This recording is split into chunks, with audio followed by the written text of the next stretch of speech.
नमस्कार आसंता एप्रिल 1 2026 रु भारतर आर्थिक नियम रे गोटे बहुत बड़ परिवर्तन हेबाकु जाउछि।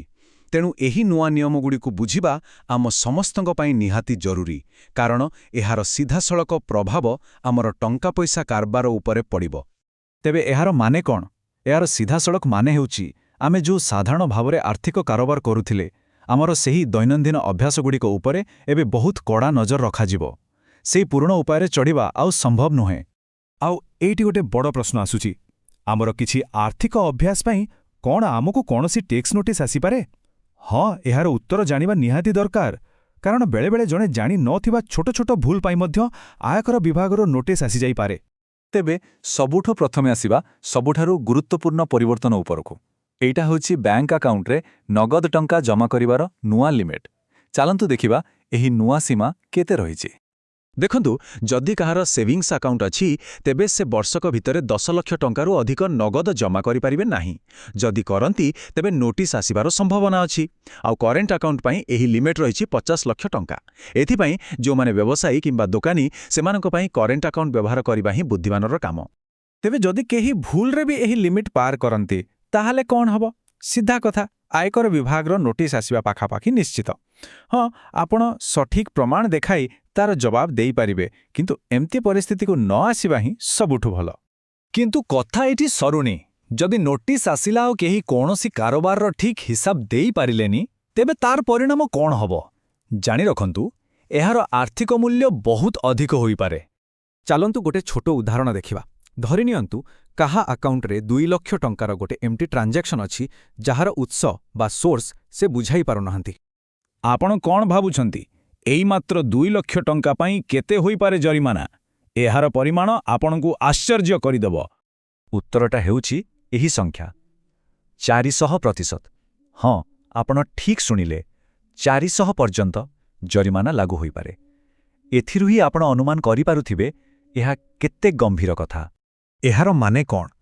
एहार माने होउछि सेई 2 लाख टंकार हिसाब न देई पारिले जरिमाना देबाकू पड़िबो पूरा 8 लाख टंका। एही संख्या ही नियमर कठोरताकू स्पष्ट करुछि। आउ गोटे कथा, एहा व्यतीत आउ गोटे नियम भी अछि। आपण गोटिए दिनरे काहाकू भी 2 लाख टंकारु अधिक नगद टंका देई पारिबे नाही कि नेई पारिबे नाही। जेमेति कि जदि केही जणे निज बंधुंकु 3 लाख टंका क्याश दियंती तेबे तांको उपरे पूरा 100% अर्थात 3 लाख टंकार जरिमाना लागि पारे। जदि आपण भाबुछंती केवल कैश डिपॉजिट उपरे नजर अछि ताले आपण भूल भाबुछंती कारण एही नुआ ट्रैकिंग सिस्टम आहुरी अनेक प्रकार आर्थिक कार्यकलाप उपरे नजर रखुछि। एही लिस्ट कोन सबु अछि जेमिति कि वर्षकरे 10 लक्षरु अधिक क्रेडिट कार्ड पेमेंट, बड़ धरणर फिक्स डिपॉजिट किंबा 10 लक्षरु अधिक टंकार संपत्ति किनिबा, एमिति कि 2 लक्षरु अधिक टंकार गाड़ी बा गहना किनिबा भली कारोबार मध्य एबे ट्रैक करा जाउछि।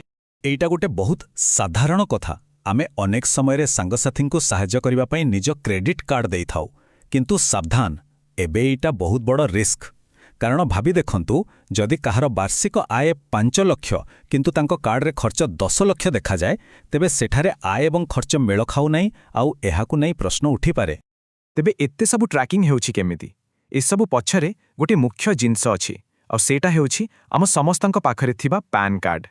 सरल भाषा रे कहिले पान कार्ड ही सेही माध्यम जहा जणे व्यक्तिर सबु बैंक अकाउंट, सबु निवेश आउ सबु बड़ किणा बिकाकू गोटिए जगह बांधी रखुछि। एथिपाई अलगा अलगा बैंक रे टंका रखिले भी आपण एही नियमरु बंची परिबे नाही। तेणु एठारे मुख्य कथा हैला जे सबु किछि परस्पर सहित संयुक्त।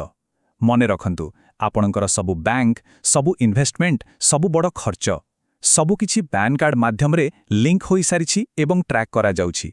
एते सबु जानि सारिला परे शेषरे मनरे गोटे प्रश्न आसुछि, जेतेबेले आमर प्रत्येक आर्थिक गतिविधि उपरे एते कड़ा नजर रखा जाउछि सेतेबेले आमर आर्थिक गोपनीयता बा फाइनेंशियल प्राइवेसी रो कोन हेबो? एहा निश्चित भाबरे एक चिंतार विषय।